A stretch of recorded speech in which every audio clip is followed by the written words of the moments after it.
Hi everybody, this is Liz with 143 Handmade, and I am working on part 3 of my journal that I am creating out of basic supplies that most people should have. Excuse me. So, at this point I have the cover. This is just a couscous box, you know, one of those instant couscous containers. And then all I've done is cover it with fabric, and I've done my page selection and layout. And now I'm going to decide which way is up, which side do I want to be my cover. Excuse me, because up until now it hasn't really mattered that much to me.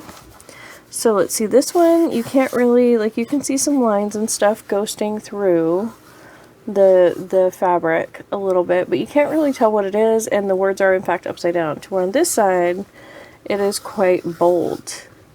So it really depends on how much decorating you want to do. I am probably going to add a piece of lace to the cover, so I'm going to use the box in its correct upright position. Excuse my gluey hands. This is part 3 for you guys, and it will be aired on 3 separate weeks, but for me I'm doing it just one right after the other. Hang on just a second, I have to go put my puppies outside. Okay, everybody, I'm back. Had to put the puppies out and then had to talk to my daughter for a second. So, we have our cover, we have our pages, and now we decided that this was upright on the cover, and this is upright in the pages. Make sure everything's going the direction you want it. The only directional pages I have in this journal are these right at the center. So the rest of these, it really doesn't matter which way's up. Even these little butterflies here, it wouldn't really matter which way up they went. So there we go. And then what I did was I would open it up.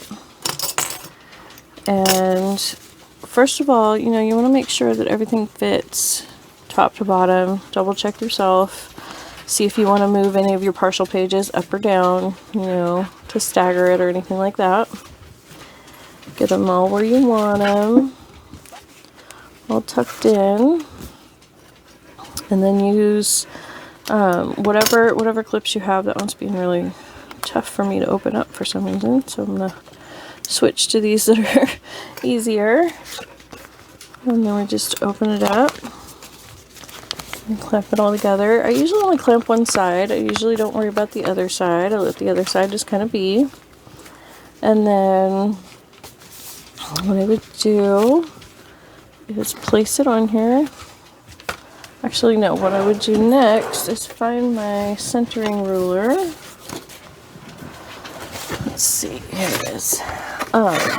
I actually did not have this when I very first got started, and so I would just use the regular ruler, and I would find my center, you know, measure it, and figure out what the center was and all that. The centering ruler does make that vastly easier, because we've got our 0 mark right here, and so all you're looking to do is you know, make this and this be the same number, you know. So see how it's like 4 1/4 on each side? So that means that this whole thing is like 9 1/2 wide. And I'm going to go ahead and go up to, let's see, what about here I think is where I want the upper hole. Let's see. I'm going to use, let me find, let's see, here we go. My pink marker, so that way it doesn't stand out too bad on this purple. I'm going to turn it to the side here and then just mark the center, just a little dot. And see, that won't bother me later, but it's still quite visible. So really, however you want to mark it for you, that makes sense to your brain and you're comfortable with aesthetically. You'd use a pencil mark, and then you can take it off in a minute, you know, erase it. I'm really not concerned with it. Those little pink dots will not bother me in the slightest. So what those little pink dots are is, okay, next we bring in this lovely, you know, piece of foam that came out of some packaging somewhere. And we lay our cover on top of that, and then put our pages centered. Let me get in there. Make sure that's lined up with that dot. It's lined up with that dot. And then I'm actually going to go ahead and take this clamp and clamp it to the book. Let's see. Let me go ahead and do that for the top and the bottom. There we go. And then out of my handy dandy sharps box, I grab my pokey tool. Now, let me see. I have lots of different options now. I've had this. This is one of my favorites. This is, I don't know exactly what it was intended for, but this is some sharp something, I mean just pokey tool that came with the handles. And so, like I said, I'm not exactly sure what its, you know, like name is, what it's for, or whatever, but this is how I use it. And so, I would now go ahead and decide where I want the top hole. Let's see. We'll go ahead and we'll put the top hole right here and just poke it through. And that's why I put the foam mat underneath. So that way you can poke through, and you want to really make sure you get all the way through, you know, down to the larger part of the shaft. You don't want to just poke through to the tip, because then you're just going to create a teeny tiny hole, you know. But if you poke it through all the way down, you're going to get a much larger hole, and it's much, much easier to thread your needle through. Now, you could go ahead and, you know, measure this way. Especially if you have one of these centering rulers, it is quite easy to find the center and, you know, put your hole in the center. I rarely bother, honestly. I just kind of eyeball it. I'm really not concerned with having that in the center. Okay, and just poke it through. Oh, came out of the handle, so just open it up just a little bit, drop that back down in there, and then tighten it back up. Why is it not spinning? Okay, there it goes.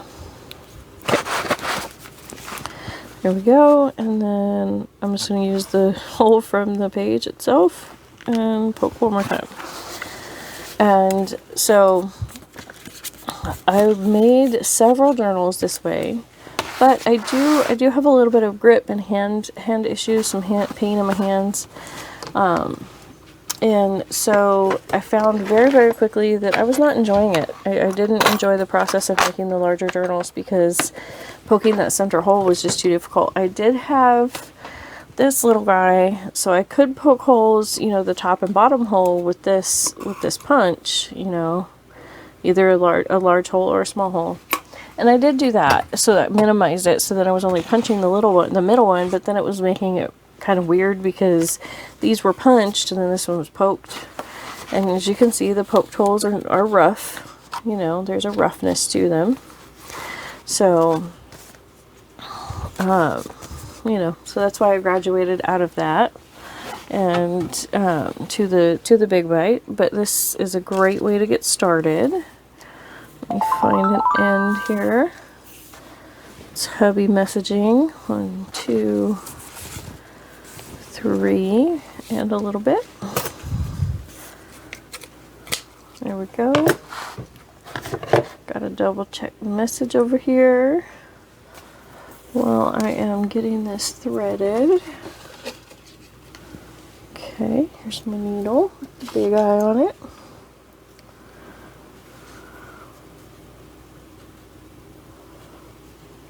In just a second.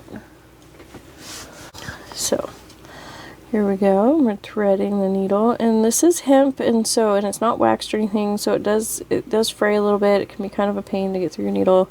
Buy the largest eyed needle you can find. Darning needles are best. I have a bunch of needles of different sizes. I just don't always have the most convenient one for the task at hand because I have to keep them put away because of my kitties. So, and I'm lazy, and so I will just grab the whatever's closest. So go in through the center, and you sometimes have to work it, you know. I mean, it is quite a bit bigger with that thread on it than just the needle, especially hemp. Hemp is kind of thick, so So you just kind of work it and pull it through. And then this is a trick that I found for when I was first getting started. I was always pulling this through, this string. And so I started clipping it with that clip that's out there. Okay, and then flip it over, put it in through this hole. Look at that, it went so nice up through there. That was so nice. It rarely works that nicely, honestly. So, and just, you know, work it. Don't worry about making the hole larger. That's fine. You kind of need it to be larger to get the hemp to go through. That's the whole point. Sometimes you'll even have to go back and enlarge your hole with your pokey tool, depending on what your hand strength is and whether or not, you know, how thick your string is. Okay, so you go in through the middle to the outside, from the inside to the outside, and then up. I just like to go up, meaning I go up to the top of the book and come up, and then I come down to the bottom and come to the outside of the book. So it's up, down, down in my head, and then pull it through. And like I said, you kind of have to work this. And so don't be surprised if this is, you know, takes more than you realized. Another little tip is that you can take, you want to use something that's rubberized, a pair of pliers, and help you grip your needle and pull it through. So, and then once you do that, then you go back to the center and come on up. Now, if you can do it without causing any trouble, you want to come up on the opposite side of your tail, but it's super easy to get there no matter what. And if you come up on the same side, I'll show that in a second. Yeah, as you can see, the pliers really help. So you want to pull it taut, but not tight. But as you can see, with it still threaded, it would be super easy to pass this, you know, this thread to whatever side you need it on. You need it to be where you have one string on each side of the thread in the center. I'm going to go ahead and take my needle out, put it away. And then we just tie a knot. And, you know, you can tie whatever kind of knot you want here. I go the standard right over left, left over right. And then I tend to either do a third one. Actually, with hemp, it's really bulky anyway. So what I tend to do is to just leave them a little bit on the long side, and that tends to take care of it. If I'm still concerned, I will put just a tiny dab of glue on it, and then leave it open for the night like that. So that way that glue only glues the knot. So now we take off all of our clampies and see how we did putting our pages in. Redo our folds, and you could totally refold this and put the you know, make the fold be in the center. Either way, you know, whatever makes you happy. It may end up just kind of naturally doing that.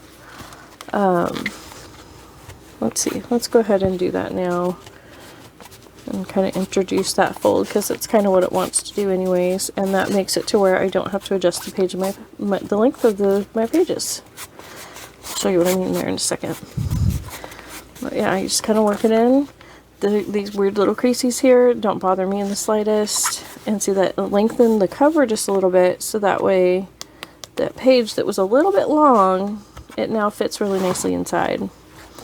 And then, so here we go. And we're just going to do a quick little flip through, make sure all of our pages are, you know, caught. Nothing was missed, because sometimes with these short pages you'll get one that's just in between the two holes and it didn't actually get caught by anybody. This one got caught in the center hole, so that's great.